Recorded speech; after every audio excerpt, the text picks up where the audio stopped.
바닷가에 조개란 녀석이 먹이를 찾아서 입을 따가닥 따가닥 벌리며 먹이를 찾아 나옵니다. 파도가 출렁출렁 이는 사이에 곳에 조그마한 모래알 하나가 그 파도에 휩쓸리면서 춤을 추고 날아옵니다. 조개가 입을 딱 벌렸는데 모래가 그 조개살에 가서 샥 박힙니다. 그랬더니 조개란 녀석이 아파 징징징징거려요. 그래서 누가 이렇게 내 조개살에다가 모래를 박았냐고 불평, 원망, 짜증, 한숨, 그런 사이에 조개살이 썩어 들어가요. 그래서 조개살이 다 썩어서 없어지고 조개 껍데기만 모래사장 위에 덩그렁 올라와 있습니다. 그럼 동네 아이들이 가서 조개 껍데기 주워가지고 소꿉놀이 하곤 하죠. 또 다른 조개는 먹이를 찾아서 입을 따가닥 벌리는데 파도가 출렁출렁해서 또 모래알 하나가 그 조개살에 가서 차가닥 박혀요.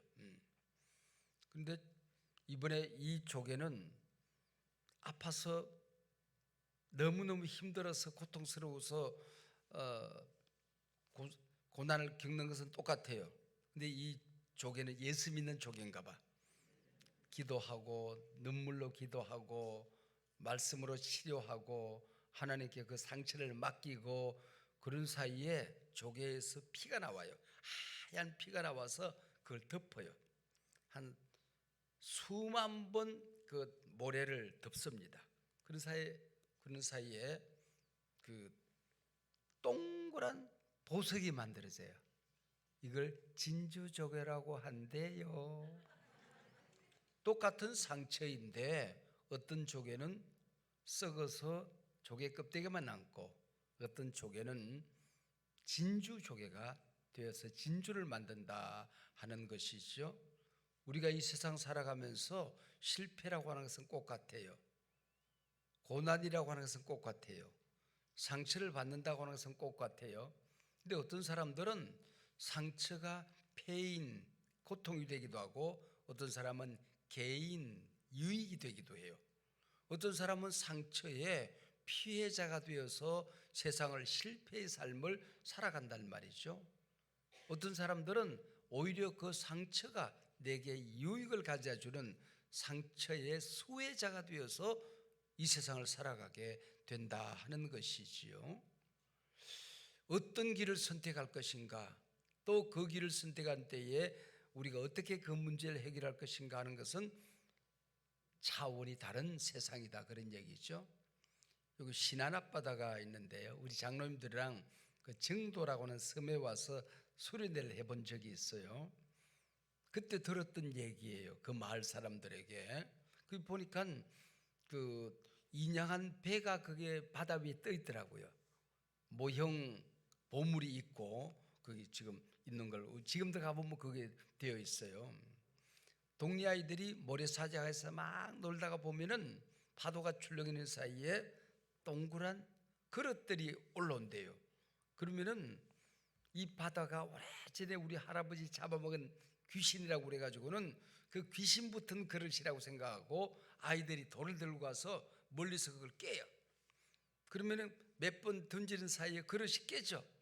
귀신 잡았다 그러고는 그릇을 가지고 멀리 가서 갖다 버리고 땅에 파묻고 또 논단 말이에요. 근데 그 마을에 좀 나이가 들었는데 좀 모자란 아이가 있었대요. 학교는 못 가고 친구라고는 초등학교 1학년, 2학년 아이들인데 혼자서 놀러 나갔어요. 룰루룰루루 그런데 보니까 그릇이 하나 올라와 있거든. 그러니까 그릇 하나 두었다. 집에 가가지고 엄마 그릇 하나 두었다. 그릇 하나 두었다. 그러더니 그 왜 가져왔어? 마당 가운데 던져놔.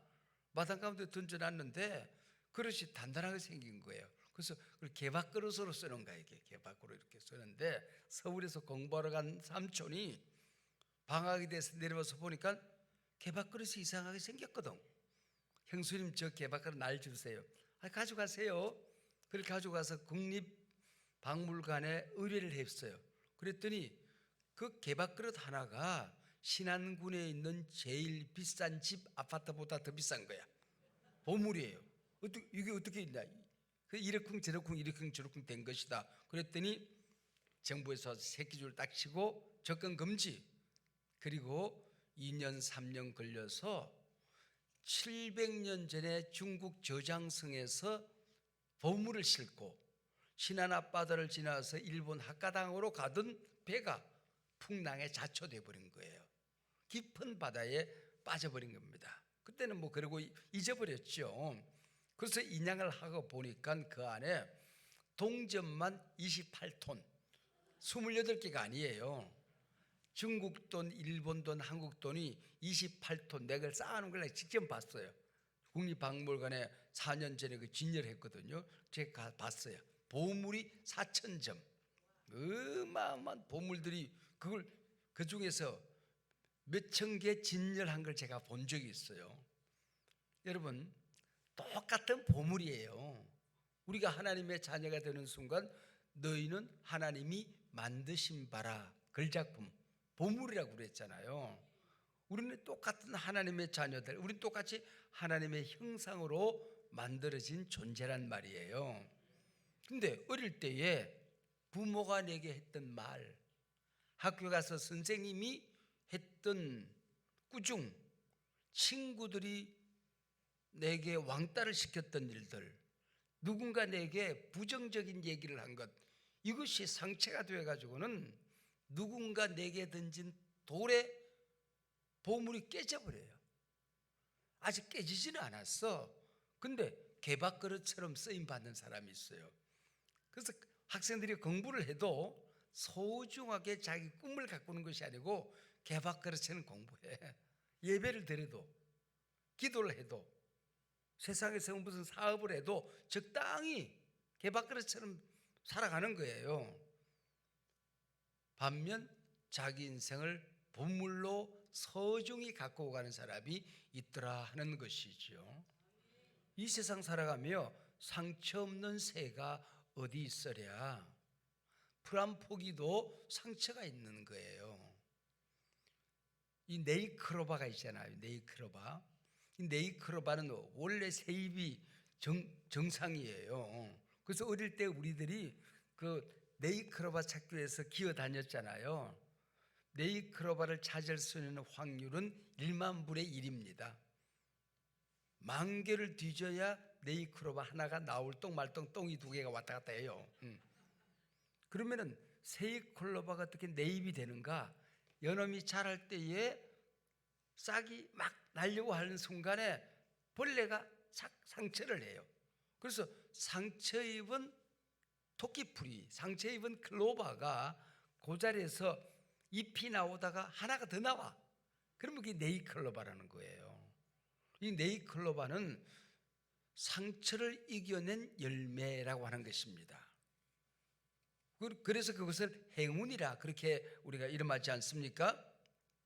오늘 본문에 보면은 예수님께서 공생애를 출발하시면서 회당에 갔어요. 그럼 옛날에 가면은 회당에 똑똑한 분, 지혜로운 분이 오면은 회당장이 성경을 건네줘요.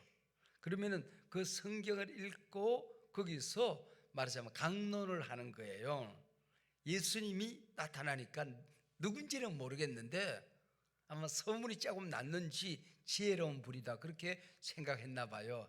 회당장이 두루마리 성경을 건네주는데 이사야서 두루마리를 건네준 거예요.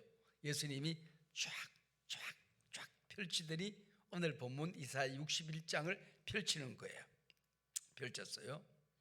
그게 바로 누가복음 4장에 나오는 얘기인데 성령이 내게 임하시고 하나님께서 내게 기름을 부으셨다. 그리고 이사야서에 있는 그 말씀이 오늘 너희에게 응답이 되었다. 그렇게 얘기를 해요. 누가복음 4장에 나온 얘기예요. 이게 무슨 얘기일까? 기름을 부었다는 게 뭘까요? 우리 사흘 동안 우리가 말씀을 들을 때에 보혜사, 이 세상에서 듣지 못했던 이 말이 너무너무 신비한 말이었잖아요. 어젯밤에 성령의 법, 이게 성령도 하는 말이고 법도 하는 말인데 이 성령의 법이 뭔지 몰랐는데 구원론에 있어서 이게 얼마나 어마어마한 단어인가를 우리가 알았단 말이죠. 기름을 부었다는 게 뭘까요? 이 기름을 부었다는 얘기는 우리가 메시아 그러잖아요. 예수 그리스도 그러잖아요. 그게 그리스도란 말과 메시아란 말과 기름 부음을 받은 자란 말이 똑같은 말이에요. 우리 목사로, 장로로, 권사로, 안수집사로 우리가 세움을 받을 때에 기름 부음을 받았다 그렇게 이름해요. 안수하면서 기름을 부음을 받았다 그렇게 이름하거든요. 그게 무슨 얘기냐면은 교회에 기름 부음의 역사가 나타나면은 우리 예수님이 하셨던 구원의 사역, 예수님의 능력, 예수님의 축복, 예수님의 사랑이 교회 안에 가득 흘러 넘치게 된단 말이에요. 우리 가정에 성령의 기름 부으심이 있게 되면은 우리 가정에 그 영광이 달라져요. 미래가 달라져요. 그리고 복덩어리, 복에 그는 가문이 된단 말이에요. 보잘것없는 가정인데 기독교 명가문이 된단 말이에요. 우리 똑같이 예수를 믿는 사람인데 성령의 기름 부음이 나타나게 되었을 때에 내가 하는 말, 내가 하는 기도, 내가 하는 사역, 내가 하는 사업 모든 걸 통해서 기름 부음을 통해서 우리 이런 어마어마한 주님의 사랑, 주님의 능력, 주님의 역사가 나를 통하여 나타나게 된다고 하는 것입니다. 이게 바로 기름 부음을 받는다 하는 거거든요. 예수님께 기름 부음의 역사가 어떻게 나타나는고 하니 오늘 누가복음 4장에 예수님의 이 사건이 나타나거든요. 누가복음 4장 바로 앞에 어떤 말씀이 나타나는지 아세요? 모든 성경의 4장 앞에는 3장이 나타난다. 신비한 진리잖아요. 자, 누가복음 4장 앞에 어떤 말씀이 나온다? 3장 나온다. 예수님께서 세례를 받으시는데 성령이 임하는데 비둘기처럼 임하는 거야. 근데 성령이 비둘기처럼 임한다는 게 이게 뭐지? 나 같으면 좀 독수리처럼 보겠어. 하늘을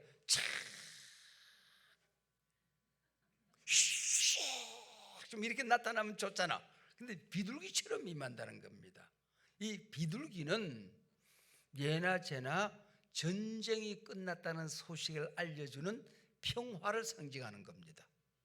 성령이 임하는데 비둘기처럼 기름 부으심이 예수님께 나타났다는 얘기는 예수님이 이 땅에 오심으로 말미암아 전쟁이 끝났다는 거예요. 어떤 전쟁일까요? 지옥과 천국의 전쟁이에요. 마귀와 구원 역사의 전쟁이에요. 그래서 예수님이 구원 전쟁에서 이겼다는 것입니다. 그래서 예수를 믿게 되면은 죄가 사라지고 구원 전쟁에서 내가 승리함으로 말미암아 예수님의 승리가 내게 임할 때에 내가 구원받은 하나님의 자녀가 되는 것입니다. 할렐루야. 영적인 전쟁이 이제 끝났다 그런 얘기죠. 메시아가 오시면은 구원받는 역사가 저절로 일어나게 된다고 그랬잖아요. 지옥 가기는 영 걸렸단 말이죠. 우리는 가고 싶어도 못 간단 말이죠. 그래서 모든 우리가 이 세상에 살아가게 될 때에 내 힘으로 하다가 안 돼. 여러분, 조그만 감기 한번 걸려도 이게 내 힘으로 되는 게 아니야. 약을 먹으면은 2주고 안 먹고 가만히 있으면 보름이에요. 그게 내 힘으로 뭐 되는 게 아니야. 내 힘으로 되는 게 없어. 그래서 대답은 오직 성령이 너희에게 임하시면 그렇게 되는 것입니다. 예수님이 이 땅에 오셔서 구원의 역사를 쫙 펼쳐가야 돼. 예루살렘, 사마리아, 유다, 땅끝까지 쫙 펼쳐야 되는데 이게 어떻게 가능하냐? 오직 성령이 너희에게 임하시면. 이 세상의 관습에 찌들려서 살아가게 되는 사람이 이 세상에서 어떻게 복음의 승리의 삶을 살 수 있는가? 술 취하지 말라. 이는 방탕한 것이니 오직 성령의 충만을 받아라. 오직 성령이 임하도록 하시는 것. 내가 예수 믿는 데에 종교인으로 살아가는 것이 아니고 하나님의 자녀로, 능력 있는 자녀로, 능력 있는 기도의 백성으로 살아갈 수 있도록 하는 비결이 오직 성령이 너희에게 임하시면 그 얘기입니다. 내가 구원받고 싶은 마음보다도 내게 구원을 주시고 싶은 우리 하나님의 마음이 더 간절해. 내가 성령 받고 싶은 이 마음보다도 내게 성령을 부어주고 싶은 우리 예수님의 마음이 더 간절하단 말이에요. 내가 믿음 생활에 승리하고 싶은 마음, 공부를 하면 공부 잘하면서 하나님께 영광 돌리고, 사업을 하면 사업에 성공하면서 하나님 앞에 쓰임 받기를 원할 때에 내가 바라는 것보다도 우리 주님이 더 주시고 싶어 한단 말이에요. 그릇만 준비되면 주님이 부어주신단 말이에요. 학생, 어떤 중학교 1학년 학생이 학기 말 고사 성적표를 받아들고 아빠한테 전화를 했어요. 아빠, 좋은 소식이 있어요. 뭔데? 이번 학기 말 시험에서 평균 80점 넘어서면은 나 10만 원 준다고 그랬죠? 그럼 성적표 나왔어. 예. 몇 점이야? 몇 점이야? 아니요, 그 10만 원 아빠 쓰시라고요.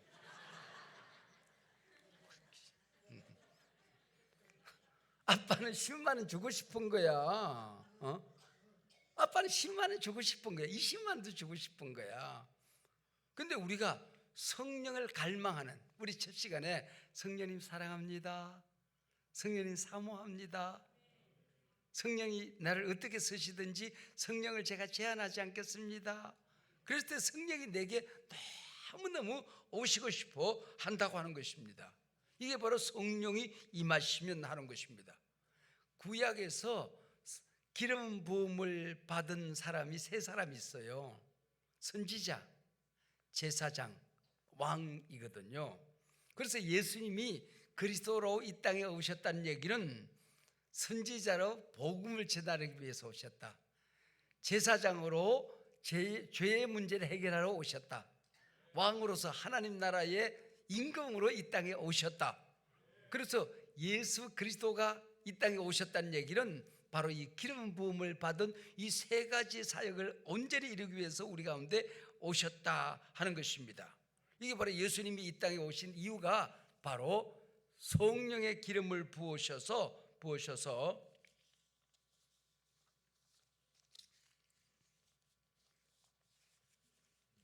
원고가 날아가 버렸어요. 원고가 날아갔어요. 네. 그렇죠? 예. 깜짝 놀랐네요. 분명히 아닌데. 네. 자, 첫 번째 성령이 기름 부으심이 나타나게 되면은 어떤 일들이 일어나게 되는 거 아니? 가난한 자에게 아름다운 소식을 전한다 그랬습니다. 여러분, 가난해 봤어요? 내가 여와 보니까 이 무한 지역은 다 부자들이야. 잘 살아. 응? 농사도 있고 바다도 있고 먹을 거리고 막 돈벌이가 많아. 나는 참 어릴 때 가난하게 살았다. 우리 아버지가 일찍 세상을 떠나셔서 어머니가 농사를 짓는데 아버지가 병원에 오랫동안 계시다 돌아가셨기 때문에 우리 집이 빚이 너무너무 많았어요. 아버지 치료해야 되니까. 어머니가 농사 짓고 나면은 추수를 해요. 추수하고 나면은 빚쟁이들이 와서, 채권자들이 와서 나락을, 콩을, 깨를 다 가지고 가. 그럼 나는 엄마의 치맛자를 붙들고 나락을 한 마리요, 두 마리요 대놓으면은 그걸 내가 막 끌어엎었대. 막, 엄마 우리는 뭐 먹고 살아? 그러고 내가 울었대. 그랬더니 우리 엄마가 치마로 눈물을 닦으면서 우리는 하나님이 먹여주시지 그랬대요. 근데 그게 나는 거짓말인 걸 알았거든. 근데 하나님만이 우리를 먹여 살린다는 것을 나중에 깨달은 거지. 그래서 나는 하나님 외에는 내 빽이 없구나 하는 걸 생각했어요. 가난하게 살면서 내가 깨달은 것은 하나님만 의지하고 사는 걸 내가 깨달은 거예요. 이걸 마태복음 뭐라고 그래요? 심령이 가난한 자는 그랬습니다. 심령이 가난한 자는 그렇게 이름했단 말이죠. 우리는 참 건강에 가난합니다. 나이가 들어가면서 이게 마디도 아프고 어장육부도 탈이 나고 병이 걸렸는데 금방 나으면 좋겠는데 이게 치료를 해도 점점 악화되어지고 그렇단 말이죠. 인생은요, 이렇게 몸이 아프고 병이 들면서 이별도 죽음도 질병도 없는 하나님 나라를 생각하게 되는 거예요. 그게 가난한 것이고 건강에 가난한 것이고 하나님 나라를 사모하며 살아가는 것이 심령이 가난한 거란 말이죠. 우리 인간은 감정 관리에 참 가난해요. 눈짓 한 번에 상처를 받아요. 말 한마디에 우리가 상처를 입는단 말이죠. 감정 관리에 너무 가난해요. 그래서 성경이 지킬 게 참 많다 그지. 근데 무엇보다도 내 마음을 지키라 그렇게 이름했어요. 이 마음을 자꾸 빼앗기니까 세상에, 그리고 상처에 빼앗기고 살아가니까 의에 가난한 자들입니다. 의를 행할 능력이 내게 없단 말이죠. 의에 가난한 자들이 바로 우리 한 사람 한 사람이란 말이죠.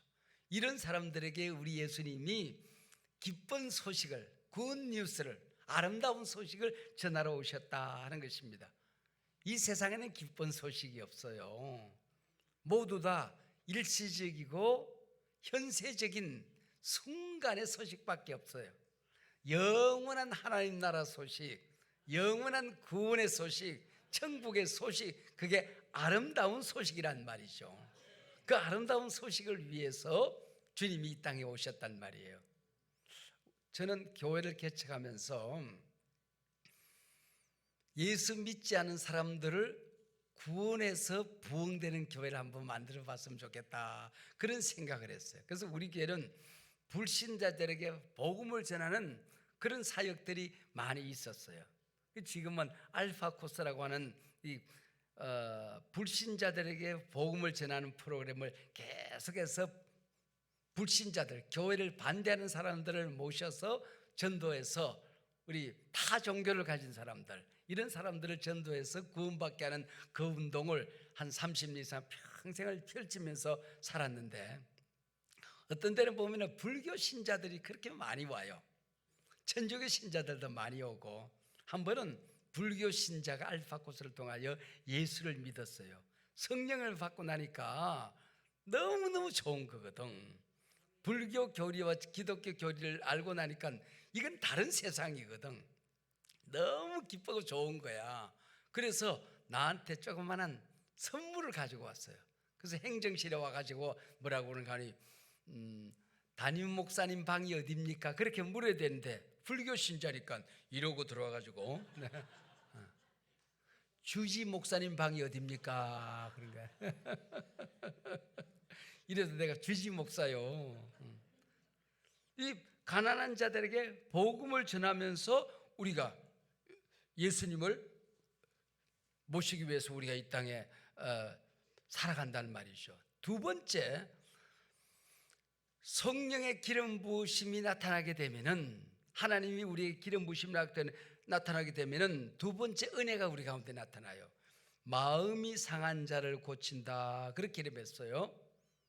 우리 예수님이 이 땅에 오신 이유가 우리 죄 문제를 해결하기 위해서, 상처 문제를 해결하기 위해서 이 땅에 오셨다 하는 것이지요.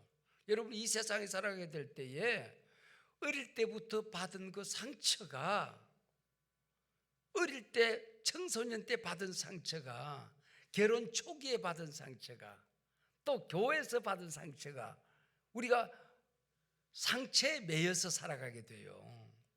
사탄은 습관적이고 반복적인 죄에 붙어서 나를 불행으로 이끌어가요. 뿐만 아니라 이 마귀는 상처에 착 올라붙어 가지고 상처를 뜯어먹으면서 나를 불행으로 몰아간단 말이죠. 그래서 사탄에게 틈을 주지 마라 그랬잖아요. 여기 틈이란 말이 토포스, 핸들을 주지 말라는 것입니다. 내가 상처 문제를 해결하지 못하면은 마귀가 내 인생의 핸들을 지가 붙들고 지가 조정하는 거야. 틈을 주지 마라. 핸들을 사탄에게 맡기지 마라, 그런 얘기죠. 여러분, 상처는 어디서 오던가요? 저 아프리카 봉고 대통령에게 상처받은 사람 있습니까? 프랑스 대통령에게 상처받아서 힘든 사람 있으세요? 상처는 가까이서 온다는 것입니다. 부모에게 상처를 받아요. 이 어릴 때 부모에게 받은 상처가 참 나쁩니다. 그래서 부모님들은 하나님을 대신한 존재예요. 특별히 아버지들, 어린아이가 보면은 하나님도 아버지래, 우리 육신의 아버지도 아버지래. 어린아이들은 헷갈리는 거야. 교회에 와서 내가 한 번은 급해서 그 교인들이 쓰는 화장실에 잠깐 들어갔어요. 그랬더니 유치원에 다니는 아이가 놀래가지고 뛰쳐나가, 선생님 하나님도 좀 싸! 놀래가지고 나는 화장실도 골라서 가야 되겠다. 어린아이는 하나님이라고 그랬을 때 나를 생각한 거야. 하나님 아버지 그랬을 때 우리 아버지를 생각한단 말이죠. 그래서 아버지에 대한 이미지가, 우리 아버지가 어떤 아버지인가 하는 것이 신관을 결정한다는 프로이드의 말이 있어요. 우리 아버지가 무서운 아버지면 하나님도 그런 무서운 아버지라고 평생 생각하는 거야. 우리 아버지가 율법적인 아버지였으면 뭐 착한 일 좀 하면 칭찬하고, 조금만 실수하고 모자라면 꾸중하고 매질라고 했던 그런 아버지 밑에 자랐으면 하나님도 그런 분으로 생각하는 거야. 사랑의 하나님을 이해를 못해. 조금 잘하면 칭찬하고, 조금 잘못하면 꾸중하고, 하나님을 그런 분으로 생각한단 말이에요. 하나님 그런 분 아니시잖아요.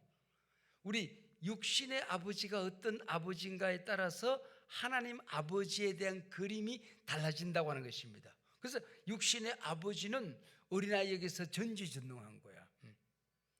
어린아이가 동전 하나를 꿀꺽 삼켰어. 50원짜리를 삼켰어요. 이 아이가 막 죽는다고 소리를 지르는 거야. 근데 어른들은 별로 걱정을 안 해. 내일 아침에 나오거든. 근데 아빠가 와서 보니까 아기가 막 죽는다고 난리가 난 거야. 왜 그래? 50원짜리 삼켰다는 거야. 그래서 50원짜리 하나를 가지고 아기 배꼽을 만져요. 수리 마수리, 우리 아기가 삼킨 동전 나와라 샷 하면 여기서 쫙 가져서 가서 끄집어내. 근데 아기는 눈동자가 느리니까 여기서 가져가는 걸 못 봐. 그러니까 아빠가 자기가 삼킨 동전을 배꼽으로 끄집어내거든. 너무너무 신기하잖아요. 눈물을 뚝뚝 흘리면서 입은 이렇게 찍어요. 너무 신기하죠. 눈이 커지더니 아빠 손에 있는 동전을 뺏어가지고 또 꿀꺽 삼켰어. 아빠 또 해봐. 그 다음날 50원짜리 2개 나왔더라. 우리 이렇게 전지전능한 아버지에게 받은 상처, 엄마는 너무 신비하잖아요. 똑같은 젖인데 엄마 젖은 물기만 하면 이게 밥이 나오는 거야. 이게 얼마나 신기하겠어요. 아이들이 어릴 때 엄마가 쌀을 가지고 부엌에 갔는데 밥이 돼 나오는 거야. 이게 와, 얼마나 신기합니까? 그런데 이런 엄마 아빠에게 받은 상처가 평생을 가면서 나를 괴롭힐 수 있는 거예요. 부부간에 아내들에게 물으면 남편에게 상처받았대. 남편들에게 물으면 아내에게 상처받았대. 나이가 들어가면서요, 자식에게 받은 상처가 서럽대요. 부끄럽대요. 여러분, 그뿐인 줄 아세요? 눈에 넣어도 안 아픈 손주에게도 상처받는다? 여러분, 손주가 얼마나 예쁘세요. 손주 없는 사람은 인생을 모르는 거야. 아직도 손주 안 낳은 사람 아직도 인생의 절반도 모르는 거야. 아브라함이 아들 바치라고 그러니까 얼른 바쳤지, 손주 바치라고 그러면 못 바쳤어. 가끔 보면 우리 아들 바치라고 하면 얼른 바치고 싶을 때가 있어. 손주는 바치라고 하면 못 바쳐. 근데 손주에게 상처받는 사람이 있어. 할머니가 팔다리 관절염이 걸들고 업어 키웠어요. 근데 얘들이 3학년, 4학년, 5학년쯤 되면은 할머니 보기를 대면한대. 그래서 상처가 된다. 내 친구는 은퇴를 하고 미국에 사는 아들네 집에 갔어요. 그러니까 미국에 손주가 보고 싶어서 간 거야. 근데 아들의 처가댁이 미국으로 이민 간 집안이야. 그래서 처가댁 옆에 가서 같이 사업을 하면서 사는데, 그래서 손주 보고 싶어서 아들네 집에 갔어요. 그래서 LA에 있는 아들네 집에 가가지고 어렵사리 집에 갔는데 손주 녀석이 그러더래. 초등학교 2학년쯤 되니까 이건 누구야 그러더래요. 이게 아니고 이분은 너희 할아버지다 그랬더니 가짜 할아버지구나. 왜 할아버지가 늘 같이 할아버지로 있었으니까. 그 할아버지가 할아버지 그런데 또 할아버지가 나타나니까 이거 가짜구나 그러더래요. 그러니까 갑자기 상처가 되더래. 화가 팍 나더래. 그래서 대뜸 이 은퇴하신 목사님이 야 이 새끼야, 내가 진짜 할아버지야. 그랬더니 엄마 이거 욕해. 그래가지고는 할아버지랑 손주랑 싸움이 일어난 거예요. 사흘 동안 있으면서 매일 손주하고 싸웠대. 이 새끼야 저 새끼야. 그러면 손주는 영어로 막 얘기를 한대요. 그래 이 목사님은 당황스러워서 야 이 새끼 한국말로 해, 이 새끼야 막 그러고. 그래서 사흘 만에 집에 와버렸대. 화가 나가지고 LA 공항까지 따라온 아들한테 그랬대. 이 새끼 너희 집에 다시는 안 와 그랬대. 손주에게 상처를 받아요. 그뿐인 줄 아세요? 사울 임금은 사위에게 상처를 받았다. 사위가 누구예요? 다윗. 여인들이 골리앗을 쓰러뜨리고 난 다음에 만들었던 노래를 불렀던 거예요. 사울은 천천히요 다윗은 만만이라. 천천히란 말은 1000 곱하기 1000이라는 거예요. 그러면 사울의 영양가는 사울이 우리를 위해서 한 일은 1000 곱하기 1000 100만 원쯤 된다 그런 얘기야. 근데 다윗이 한 일은, 다윗이 위기 속에서 우리 민족을 구원한 이 일은, 다윗의 능력은, 영양가는 10,000 곱하기 10,000 1억이야. 사울은 100만 원이요 다윗은 1억이라 그 얘기거든. 평생 읽어도 몰랐던 성경 돈으로 계산해 주니까 확 느낌이 오죠. 그랬더니 이거 여인들이 불렀던 트로트 가사거든요. 요즘으로 말하면 여인들이 불렀던 트로트 가사 때문에 사울이 상처를 입는 거야. 그래서 평생을 이 상처 치료하기 위해서 자기가 가진 군사력, 왕으로서의 권력, 모든 영향력을 동원해서 자기 상처를 다스리기 위해서 다윗 따라다니다가 나중에는 지가 죽어. 상처는 게 무서운 겁니다. 어떤 권사님은 그 백만송이 꽃이라고 하는 노래가 있대. 백만송이 뭐 꽃을 피우고라는. 근데 그것 때문에 상처를 받은 거야. 누구는 백만송이 꽃을 피우는 사랑을 하는데 우리 집 그 인간은 생일이 되고 결혼 기념일이 됐는데 장미 한 송이도 안 잡았어. 그러니까 백만송이 꽃을 피우는 사랑이라는 노래 때문에 상처를 받았대. 트로트 가사에 상처를 받은 거야. 이렇게 상처라는 게 이렇게 우스꽝스러운 겁니다, 여러분. 얼마나 웃기는 거예요. 상처는 가까이서 와요. 내가 나한테 상처를 받아요. 내가 실수하고 나면 얼마나 힘들어요. 내가 해서는 안 된 말을 하고 나면 제일 힘들게 나잖아요. 가까운 사람하고 싸움 박질하고 나면 내가 왜 이거밖에 안 될까? 너는 왜 그거밖에 안 되니? 너는 희망이 없어. 너는 싹수가 없어. 내가 나한테 상처를 주는 거야. 여러분, 서울에서 월요일 아침에 출근하는 차량에 지금 가는데 많은 사람들이 월요일 출근이 지옥길이래.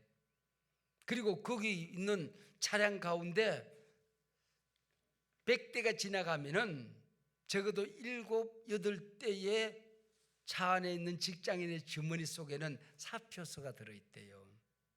사직서가 들어있대요.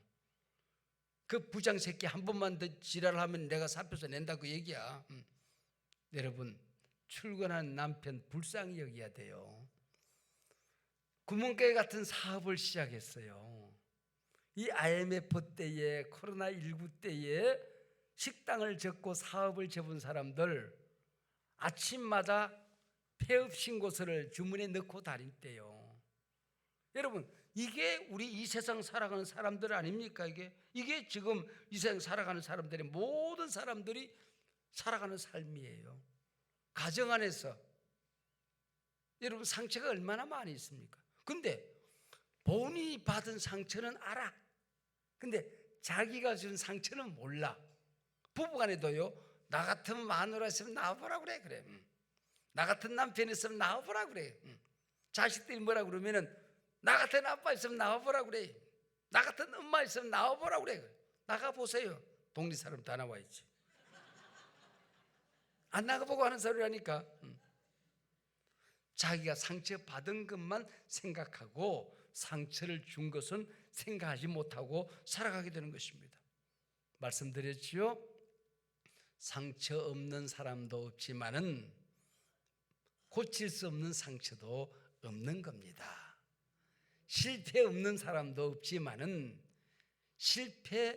고칠 수 없는 실패도 없는 겁니다. 우리 하나님 안에, 하나님 안에서. 근데 못 고치는 게 있어요. 내가 세상을 고칠 수는 없어요. 내가 세상을 바꿀 수는 없어요. 고칠 수 있는 것은 내가 나를 고치는 거예요. 한번 따라하세요. 내가 변하면 세상이 변한다. 내가 변하면 세상이 변한다. 내가 변하면 세상이 변하는 이 길밖에 없는 겁니다. 우리가 가슴 속에 담고 달아가는 이 쓰레기거든요. 제 아내가 무릎 수술을 양쪽을 다 했어요. 휠체어를 이렇게 타고 몇 개월 동안 이렇게 있어야 되더라고요. 근데 아이들이 와서 이제 음식 쓰레기 이런 걸 갖다 버려요. 근데 아이들이 뭐 어디에 좀 놀러 간 다음에 한 사흘 동안 음식 쓰레기를 쌓아놓은 거예요. 그래서 손바닥 생겨온 처음으로 음식 쓰레기를 내가 버려봤네. 근데 그 쓰레기를 가지고 엘리베이터를 탔는데 와, 미치는 줄 알았습니다. 사흘 된 쓰레기가 이렇게 냄새가 많이 나는 줄 몰랐어요. 더더구나 생선 봉다리는 이게 미치겠더라고요. 사흘 만에 버리는 쓰레기인데 악취가 얼마나 풍기는지. 우리 인간의 마음속에 받은 상처, 쓰레기, 남을 미워한 거, 남을 용서하지 않은 거, 온갖 더러운 것들을 가슴속에 품었던 음욕과 탐욕과 욕망과 욕심과 온갖 것들, 이것들이 내 안에서 썩었을 때에 악취가 얼마나 풍기겠어요. 근데 이걸 우리가 속에 든 것이 상처이기 때문에 나눠줄 것도 상처밖에 없어. 입을 열면은 자기 상처가 자기도 모르게 튀어나와. 그런데 꼭 누구한테 쏟아놓는 거 아니에요. 소중한 사람한테 쏟는 거야. 가까운 사람에게, 아내에게, 남편에게, 자식에게, 직장 아랫사람에게, 교회에 있는 동료들에게, 소중한 사람에게 내 상처를, 쓰레기를 쏟아낸다는 말이죠. 여러분 꼭 기억하세요.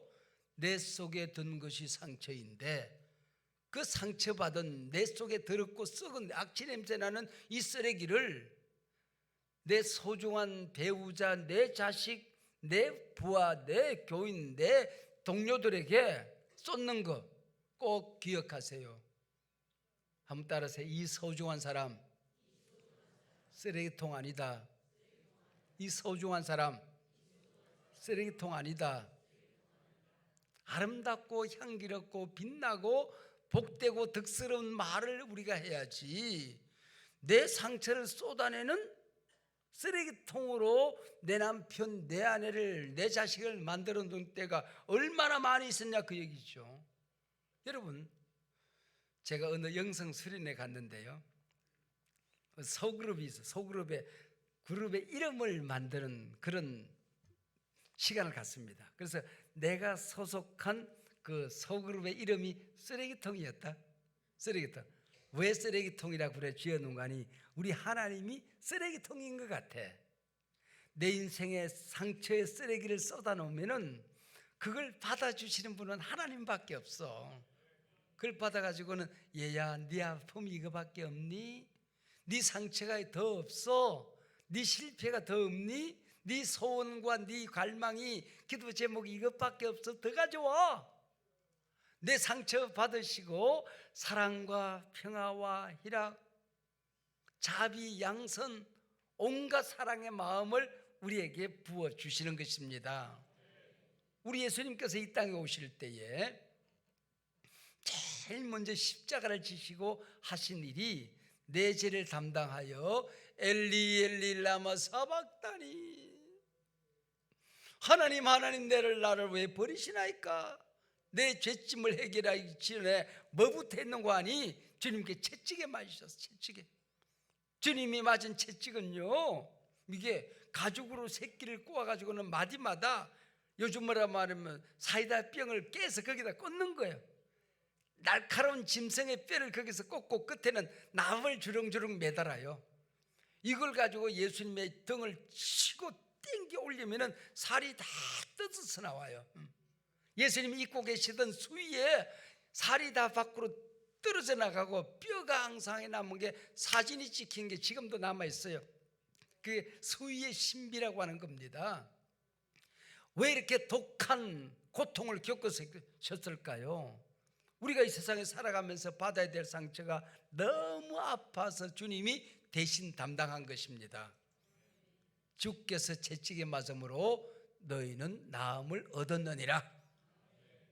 주님이 죄짐을 담당하셨을 뿐만 아니라 육체의 질병도 담당하셨습니다. 마음의 상처도 담당하셨습니다. 영적으로 넘어진 것도 담당하셨습니다. 너와 나의 깨어진 것도 주님은 이미 해결했습니다. 믿으면 회복됩니다. 믿으면 치유되어집니다. 믿으면 낫습니다. 주께서 채찍에 맞음으로 너희는 나음을 얻으니라. 믿고 손을 얹어 기도하면 병든 자에게 손을 얹은즉 나으리라. 주님이 다 담당하셨단 말이죠. 여러분, 죄를 짓고 실수하거나 하면 부끄럽잖아요.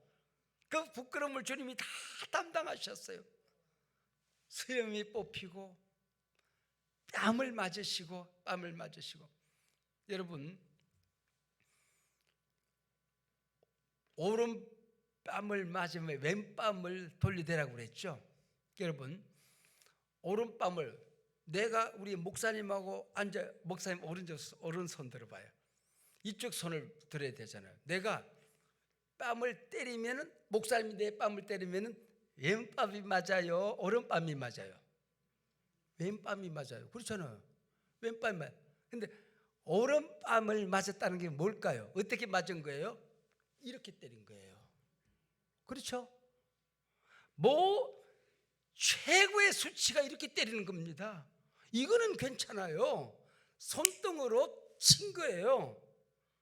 이게 내가 이 세상에서 당할 그 최악의 수치가 오른뺨을 맞으면은 나머지 왼뺨도 돌리대라, 그런 얘기예요. 이렇게 때리고 이렇게도 맞을 준비를 하고, 그리고 최악의 수치를 우리 주님이 다 담당하셨잖아요. 주님이 맞으셨단 말이에요. 그리고 십자가에 달린 예수님을 보면은 수군으로 하체를 가려놨어요. 십자가는 그게 아니에요. 인간이 당해야 될 수치를, 최악의 수치를 다 짊어지었기 때문에 발가벗기는 거예요.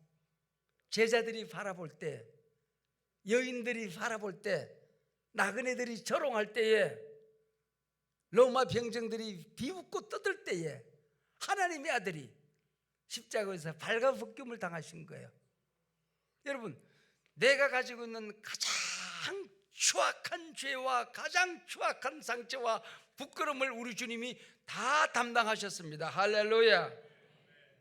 예수님 밖에 우리 상처를 받아주시는 분은 없는 거예요. 예수님만 우리 상처를 받으시는 거예요. 예수님만. 예수님만 우리 상처를 다 받으시. 다른데 어디에 가도 우리가 상처를 내려놓을 것이 없는 것입니다. 주님께서 기름 부음을 받으셨을 때에 왕적인 권세가 나타나는 것입니다. 창세기 3장 15절에 예수님께서 십자가에 달리실 때 마귀의 권세를 부수시고 지옥의 백성들을 다 구원하여 하나님 나라의 영원한 왕이 되시기 위하여 이 땅에 오셨다고 하는 것입니다. 기름 부음을 받으사 포로된 자에게 자유를, 갇힌 자에게 노임을 주시기 위하여 이 땅에 오셨다는 것입니다. 주님이 이 땅에 오셔서 자유를 선포하시고 죄인들을 놓아주시기 위하여 이 땅에 오셨다. 바로 왕적인 권세가 우리에게 나타나는 것입니다. 여러분, 예수님 내 마음의 문을 열어요. 오셔서 내 왕이 되어주세요. 이게 여러분 간단한 기도 같지만은 이 기도는요 엄청난 천지 창조와 같은 어마어마한 사건이 바로 이 기도 한마디입니다. 한번 따라하세요. 하나님, 내 마음의 문을 엽니다. 내 마음에 지금까지 나를 다스리던 나 자신을 내려놓습니다. 욕심을 내려놓습니다. 자아를 내려놓습니다. 오셔서 나의 왕이 되어주세요. 나를 다스려 주세요. 그러면 주님이 선지자가 되시고 제사장이 되시고 왕이 되시고 하셨던 그 기름 부음의 사건이 내 안에서 일어나는 거예요. 내 안에서 일어나는 거예요. 그래서 지금부터 내 인생의 주인은 누구의 것이에요? 우리 예수님의 것인 거예요. 내 인생은 나의 것, 네 것 아니야. 예수님의 인생이에요. 여러분, 사과 따기 제일 좋은 때가 언제인지 아십니까? 주인 없을 때입니다.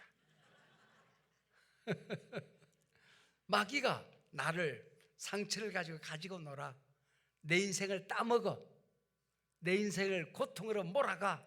그때 주인이 없을 때, 예수님이 내 안에 주인으로 살아계시지 못할 때에 이런 사건이 일어나게 되는 것입니다. 그러고 나면 예수님이 내 속에 있는 온갖 마귀의 공격, 내 속에 일어나는 유혹, 온갖 상처, 이런 것들이 해결되기 시작하는데, 성경에 보면 우리 주님께서 얼마나 어마어마한 선물을 많이 주셨는지 몰라요. 이 세상에 병이 들었어요. 관계가 깨졌어요. 실패했어요. 시험들은 넘어졌어요. 마귀의 유혹을 받았어요. 모든 문제가 해결되었을 때에 해결할 수 있는 능력이 우리 가운데 너무 많은데 새로 개발된 신약이 아니에요. 우리 주님께서 에덴 동산에서 쫓겨나자마자 우리에게 네가 이 세상 살아가게 될 때에 내가 너희가 이 세상을 승리하며 살 수 있도록 하나님 자녀로 살아갈 수 있도록 무기를 주고 너를 승리하게 하리라고 주신 말씀들이 너무너무 많이 있어요. 영접하는 자, 곧 그 이름을 믿는 자들에게는 뭐가 돼요? 하나님의 자녀가 되는 뭘 줘요? 권세를 줘요. 권세를 주는 것입니다. 이 하나님 말씀이 어떤 말씀인지 아세요? 내가 복음을 부끄러워하지 아니하노니, 이 복음은 모든 믿는 자를 구원하는 하나님의 뭐가 돼요? 능력이 됩니다. 능력이 됩니다. 능력이란 말이 뭐예요? 다이너마이트, 폭발, 원자폭탄 같은 거예요. 우리가 복음을 받았다는 것은 우리 안에 마귀를 부수고 문제를 부수고 질병을 부수고 이 세상을 승리하도록 내 앞에 태산 같은 문제를 다이너마이트를 이용해서 폭발시켜서 길을 만드는 어마어마한 능력이 내 안에 있는 것입니다. 할렐루야. 우리가 하나님의 말씀을 지금 듣잖아요. 이 말씀을 아멘하고 먹고 나면은 하나님의 말씀은 좌우에 나선 어떤 칼보다도 예리해서 영과 혼과 관절과 골수를 찔러 쪼개는 어마어마한 능력이 우리 가운데 있는 거예요. 온갖 문제를 수술하는 능력이 나한테 있는 것입니다. 지금까지 너희가 내 이름으로 아무것도 구하지 않았으나 무엇이든지 원하는 대로 구하라. 즉시 시행하리라. 예수 이름으로 기도한다. 나사렛 예수님의 이름으로 명하노니 내 속에는 더러운 질병아 떠나갈지어다. 내 남편을 유혹하는 악한 영아 떠나갈지어다. 내 자식을 방어해 만드는 사악한 영들아 떠나갈지어다. 예수님의 권세가 우리한테 있는 거예요. 주의 보혈 능력이 있도다. 주의 보혈 한 방울이면 우리의 모든 약점과 상처와 죄와 질병을 고치는 능력이 우리 가운데 나타나는 것입니다. 성령의 능력, 보혜사의 능력이 우리 손에 있단 말이죠. 말씀의 방마이가 우리 손에 있는 거예요. 이 어마어마한 일들이 우리 가운데 있어서 이 세상을 우리가 치료하는, 이 세상을 다스리는, 너는 복에 거느니라. 너를 축복하는 자를 내가 축복하고 너를 저주한 자를 내가 저주한다. 왕적인 권세가 우리 가운데 나타나게 되는 것입니다. 어머니, 아버지들이여, 자식에게 여러분 툭 튀어나오는 저주의 말을 해서는 안 됩니다. 여러분이 하나님의 자녀고 구원받은 백성이 맞으면, 성령이 여러분과 함께하면 그 입술에 권세가 있다는 것을 여러분 아시길 바랍니다. 아비와 어미에겐 축복의 권세를 주시는 것입니다. 기도한 대로 응답이 나타날지어다. 열매가 맺힐지어다. 이 무기가 우리 가운데 얼마나 어마어마하게 나타나게 되는 것입니까? 여러분, 이 상처 문제를 해결하는 게요, 이게 세상을 뒤집는 능력이 나타나는 거예요. 저는 제가 계속해서 제 얘기를 자꾸 하게 되는데 조금 이제 실감나라고 제가 그런 말씀을 드리는 건데, 우리 어머니가 너무 불쌍하더라고요. 이게 젊은 여인이 농사를 짓고 밤이면 그 행상을 해요. 개나리 보증 같은 거 머리에 이고 동리를 다니면서 여자 속옷, 양발 이런 걸 팔고 다녔어요. 그리고 공장에 다니기도 하시고 1인 3역을 농사는 농사대로 짓고 밤이면은 머리에 벗짐을 지고 다니면서 여자 속옷들을 팔러 다니고, 그리고 공장에 다니시고 틈틈이 농사 짓고. 왜냐하면 아버지가 만들어 놓은 빚을 갚아야 되니까. 근데 나는 어머니가 너무 어린 내가 생각해도 불쌍한 거예요. 너무 불쌍한 거예요. 근데 우리 어머니가 불쌍한 것까지는 괜찮았어. 근데 우리 아버지가 너무 미운 거야. 어린 우리를 두고, 불쌍한 우리 엄마를 두고 왜 허락도 없이 죽어. 그 생각 때문에 아버지가 너무너무 미웠어. 아버지 산소를 막 파헤치고 싶었어요. 너무너무 화가 나서. 초등학교 2학년 때에 운동회를 했어요. 운동회를 하는데 우리 2학년에게 주어진 그 게임이 뭔고 하니 30m를 달려가면 봉투가 이렇게 놓여 있다. 그 봉투를 손에 들면 봉투 안에, 노란 봉투 안에 지문이 들어있어. 밀짚 모자, 그러면 밀짚 모자, 그러면은 어떤 분이 밀짚 모자를 갖다 줘. 그러면 그걸 들고 막 달려가. 그러면은 꼬린쯤에 가서 지문하고 밀짚 모자하고 맞으면은 그게 상을 주는 거야. 연필, 그러면 연필 그러는 거야. 내가 달려가서 딱 지문을 끄집어내는데 아버지 손잡고 뛰기야. 나는 아빠가 없잖아. 그래서 내가 당황스러워서 이러고 있었어. 엄마가 눈치를 채신 것이지. 요즘 젊은 애기 엄마들은 운동에 가면은 날씬한 체육복을 입고 가잖아. 나이키가 없으면 나이스 체육복, 푸마가 없으면 하마 체육복 막 이런 거 막 그런 걸 입고 가는데, 우리 엄마는 옷이 딱 2벌, 일할 때 입는 몸빼바지, 외출할 때 명절날 입는 한복 1벌, 그게 우리 집에 있는 엄마의 옷의 전부야. 그래서 우리 엄마가 한복을 입고 운동회 날 점심 도시락을 싸가지고 오신 거야. 근데 아들이 운동장 가운데 멀뚱멀뚱 서 있으니까 뭐가 문제가 생긴 걸 알고 엄마가 달려 나온 거야. 보니까 아버지 손잡고 뛰기거든. 그러니까 엄마가 손잡고 달려가서 얘는 아버지가 없어서 엄마가 왔다 그러면 될 것 아니야. 우리 어머니가 내 손잡고 뛰기 시작을 했어요. 근데 나는 이걸 뛰어야 되나 말아야 되나, 그리고 엄마 따라 뛰는데 엄마가 치마를 밟아버렸어. 치마를 밟는 순간 내 손을 놓치시고 넘어지시더라고. 그리고 넘어지는 순간 그 운동장 바닥을 뒹굴기 시작하시더라고. 그리고 안 넘어지려고 하니까 얼굴이 땅에 착 가라졌어. 그리고 손바닥과 얼굴에서 피가 나는 거야. 엄마 치마가 벌렁 뒤집어졌어. 내가 달려가 치마를 내리면서 엄마 피가 맺히는 엄마 얼굴을 닦으면서 엄마 어떡해, 엄마 어떡해. 그리고 엄마 얼굴을 닦았어. 그리고 엄마 나 공책 안 타도 돼. 엄마 나 공책 안 타도 돼. 그리고 엄마의 손을 잡고 그늘로 나왔어. 내가 아빠를 그때 원망하는 절정에 이르게 된 거예요. 절정에 이르게 된 겁니다. 평생을 아버지 산소를 안 갔어요. 내가 독하게 사는 거야. 아버지 당신이 없어도 나는 승리해. 당신이 없어도 나는 공부 잘할 거야. 당신이 없어도 나는 반드시 잘 될 거야. 우리 엄마 불쌍한 우리 엄마 내가 돌볼 거야. 당신이 돌보지 않은 엄마 내가 돌볼 거야. 그러고 살은 거야. 그건 상처죠. 그건 좋은 마음이 아니에요. 독하게 살았어. 그리고 목사가 되었어요. 목사가 되었는데 내 아이들에게도 아빠는 아무도 도와주는 사람이 없이 중학교 때부터 가정의 학원을 만들어 놓고 가르치고 초등학교 때 나머지 머슴살을 하면서 공부를 하고 온갖 고생을 나도 다 하면서 살았는데 너희들은 아빠가 등록금 대줘, 책 사줘, 옷 입혀줘. 근데도 왜 너희들 왜 인생을 그렇게 살아? 그런 생각이 드는 거야.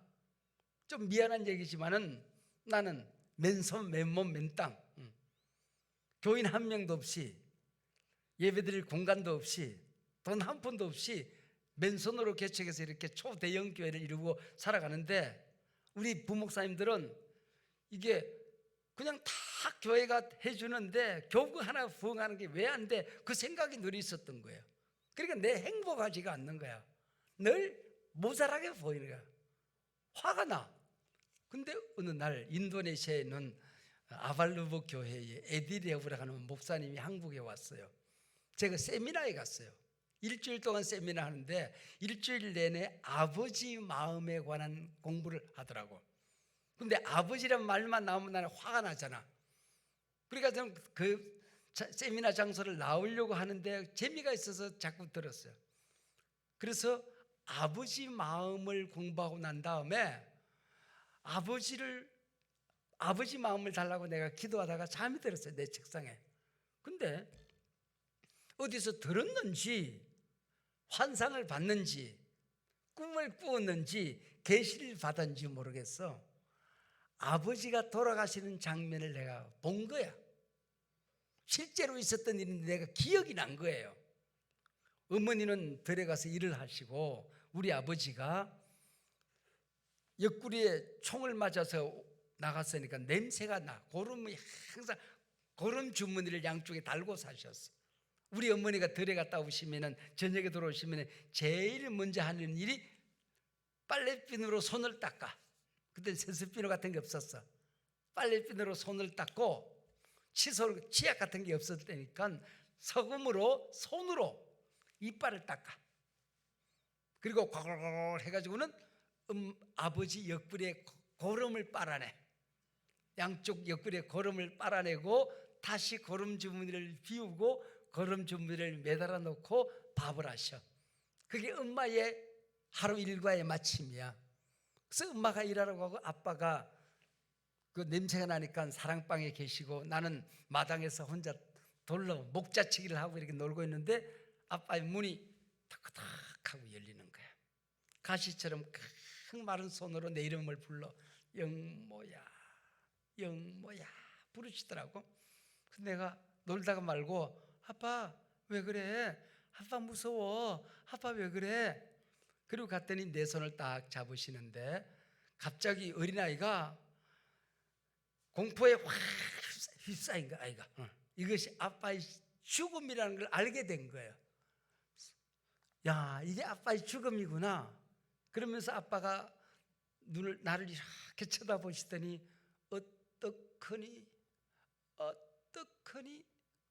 어떡하니를 계속해서 반복하시더라고. 어린 너를 두고 내가 죽어서 어떡하니? 불쌍한 너희 엄마 두고 내가 죽어 어떡하니? 내가 살아서 너희들을 돌봐야 되는데 어떡하니 영모야 어떡하니? 그러다가 내 손을 잡은 손을 아빠가 탁 떨어뜨렸어. 이게 죽음이구나 하는 걸 알겠어요. 그래서 마당으로 뛰쳐나와서 울부짖기 시작했어요. 동리 사람들아 우리 아빠 죽었다. 그랬더니 옆집에 사는 할머니가 맨발로 달려오더니 아무 말도 안 하고 아빠 방에 들어가더니 코에다 손을 대더니 너희 엄마 어디 갔냐? 땅굴에 밭에 갔어요. 그리고 언덕 위에 있는 땅, 우리 밭이 있는 걸 땅굴이라고 그러는데 우리 엄마가 새말댁입니다. 새말댁 그리고 미친 사람처럼 뛰어가시더니 그냥 막 달리면서 영마 아빠 죽었다. 우리 엄마도 실성한 사람처럼 치마를 걷어올리고 달려보기 시작을 했어요. 그게 우리 아빠의 죽음이에요. 그리고 가만히, 그리고 40이 넘은 목사가 된 다음에 가만히 생각하니까 우리 아빠 자랑스러운 분이거든. 인천 상륙작전에서 나라시키다 돌아가셨어.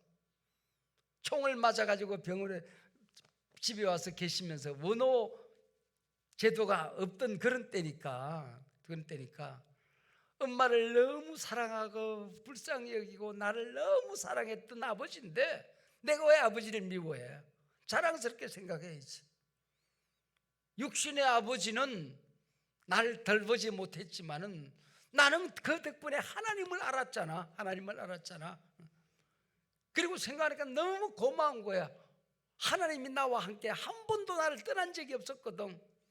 그래서 노래를 부르는데 아무도 없는 내 서재방에 문을 잠가놓고 아버지 사랑합니다 하는 노래를 계속 부르다가 하나님 한 번도 나를 떠난 적이 없다는 노래가 나도 모르게 튀어나와요. 하나님 한 번도 나를 실망시킨 적 없으시고 언제나 공평과 은혜로 나를 지키셨네. 지나온 모든 세월들 돌아보아도 그 느긋 하나 주의 손길 안 미친 것 전혀 없네. 오 신실하신 주, 오 신실하신 주, 내 너를 떠나지도 않으리라. 내 너를 버리지도 않으리라. 약속하셨던 주님, 그 약속을 지키사 이후로도 영원토록 너를 지키시리라 확신하네. 아버지 사랑합니다. 하나님 한 번도 나를 지나온 모든 세월을 돌아보아도 이 노래를 수도 없이 10번, 20번, 100번 부르면서 아버지 사랑한다고, 아버지 고맙다고, 육신의 아버지를 자랑스럽게 여기겠다고. 그리고는 그 다음날 국방부로 달려가가지고 우리 아버지가 이런 분인데 시골에 누워 계신다고, 당신들이 신고를 안 해서 그렇다고. 그래서 신청해놓고는 시골로 그 다음날 달려 내려가가지고는 우리 아버지 묘를 다시 정리해서 화장터에서 아버지의 유골을 잘 담아서 대전 국립묘지 묘시에 모셔놓고 내 어머니 돌아가셨을 때 아버지랑 합장해서 드리고, 내가 대전을 지나갈 때면은 꼭 아버지 어머니 누워 계신 그 국립묘지에 가서 엄마, 아빠, 나 어디 부흥회 갔다가 지금 지나가는 중이야. 엄마 아빠 나 총회장 됐다.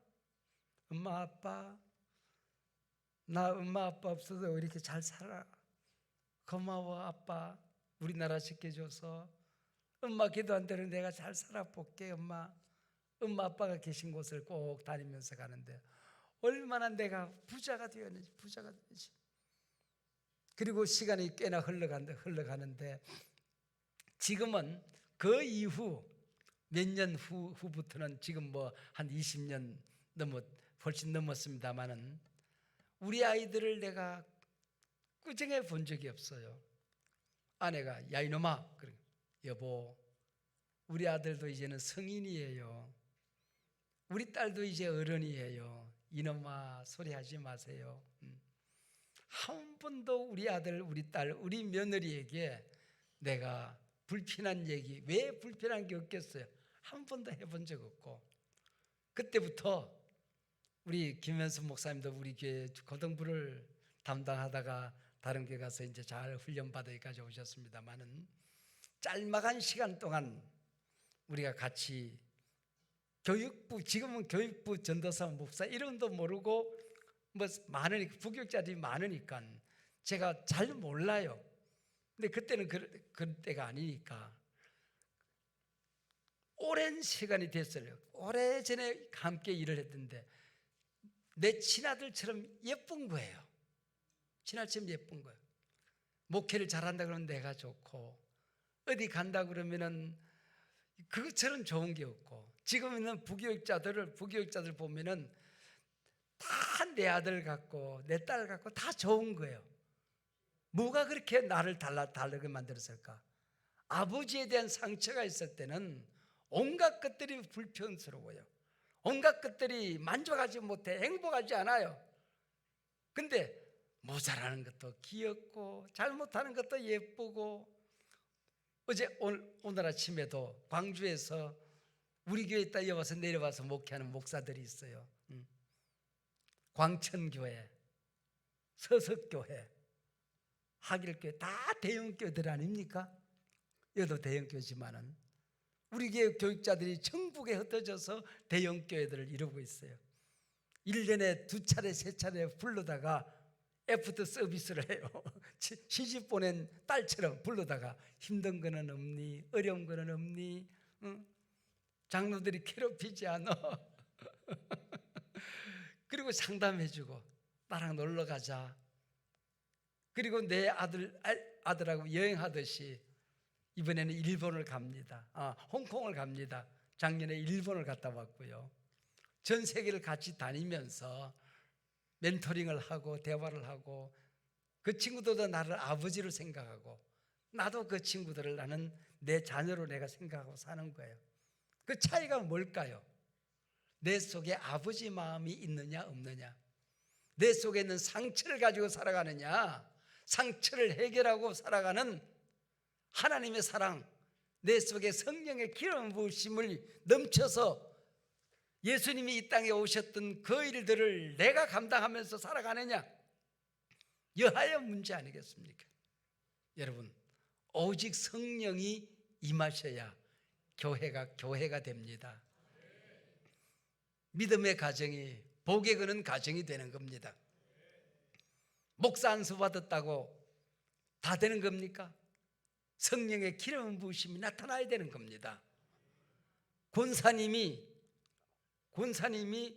권사 안수 받았다고 권사가 되는 겁니까? 권사님들 손 한번 들어보세요. 권사님들 손 내려보세요. 권사가 뭔지 아세요, 여러분? 알고 권사 되셨어요? 교회가 너무너무 부흥이 돼요, 영국에서. 그러니까 목사들 가지고는 교회 구실을 못하는 거예요. 너무 목사 숫자가 적으니까 교회가 빨리 부흥되니까 이거 안 되겠다, 권사 세우자. 집사는 일을 잡았다는 일사자를 씁니다. 그러나 권사님들은 서성사자에다가 목사 할 때 서성사자 쓰잖아요. 집사는 일사자를 써요. 권사는 서성사자를 써요. 권이 뭔지 아세요? 14장 3절 고린도전서, 예언의 은사가 너희들에게 나타나면은 위로하고 권면하고 안위하고 하는 그 권면이에요. 예언의 은사가 나타나서 교회를, 어린 신자들을 위로하고 바른 길로 안내하고 목사가 못하는 일을 대신하고 치료하고 신방하고 설교하고 손을 얹은 병든 자가 낫고, 그게 권사예요. 여러분 아시겠어요? 권면한다는 권자를 쓰는 거예요. 그리고 스승사자를 쓰는 거예요. 목사를 대신한다는 뜻이에요. 무슨 말인지 아시겠어요? 이름만 가지고 있다 권사 되는 줄 아세요? 여러분, 성령의 기름 부으심이 있어야. 목사는 단에 서서 하니까 쉽지.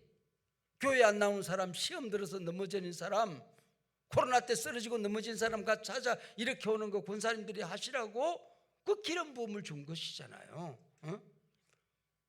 우리 교회 리더들이 상처 타령할 때가 아니란 말이죠. 그게 권사라고 하는 겁니다, 여러분. 그게 감리교에서 있었던 권사 제도, 남자 여자 다 같이 권사가 되는 거예요. 안수 집사도 권사였습니다. 안수 집사가 먼저 생긴 게 아니에요. 권사가 먼저 생긴 거예요. 우리나라 장로교회가 안수 집사를 대신한 여성들 안수 집사를 권사라고 생각하는 줄 아는데, 권사 제도는 그런 게 아니에요. 1950년대 해방 이후에 너무너무 교회가 어려울 때에 피난 가고 쓰러지고 넘어지고 남편이 죽어오고 자식이 죽어올 때에 같이 가서 울어주는 사람, 어떡하니 하고 품에 안고 울어주고 같이 달래주고, 우리 힘내자, 너 넘어지면 안 된다, 어린 자식 어떡하니, 네가 붙들고 살아야지, 이러고 손 붙들어 교회 오고 데려다주고 하는 게 권사였어요. 6.25 때 생긴 거예요. 한국의 권사제도는 6.25 때 상처 입은 가정을 치료하기 위해서 만든 게 권사제도란 말이에요. 여러분, 내가 권사님만 가지고 얘기했어요. 장로님들 얘기하면 또 더 심한 말 해야 되잖아요. 내가 나한테 목사에게 얘기를 하면 더 심한 말 해야 되잖아요. 성령 받지 않고 어떻게 우리가 일들을 감당할 수 있겠으며, 이 위중한 시대에 우리가 교회를 교회되게 하고 성도를 성도되게 하고 이 민족을 건강한 민족으로 세우기 위해서 우리가 해야 될, 오직 성령이 너희에게 임하시면, 할렐루야, 기도하시겠습니다.